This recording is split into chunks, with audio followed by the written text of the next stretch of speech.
xafladeennii 21 guuradii ka soo wareegtay maalintii la asaasay Puntland inaan maanta nagala soo qayb gasho walaasheen the one and only hani UK oo inooga timid cariga Ingiriiska inaan ku soo dhaweeyno aeroboortka Khawasi Sheikh de Gaulle Paris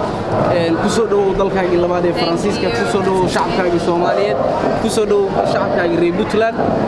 sharaf iyo karaam inoo tahay inaan nagala soo qayb gasho xafladaas qiimaha iyo qadarinta mudan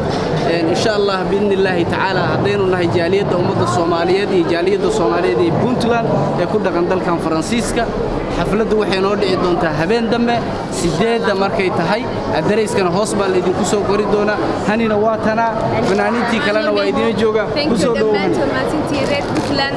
jaaliyada Soomaaliyeed dhammaantiin waa inoo yahay habeen dambe iyo heesii cusbaa ee reer Puntland dhammaantiin welcome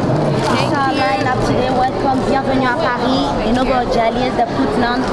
oo ku sugan magaalada Paris ku soo dhawaada xafladda 21 asaaska Puntland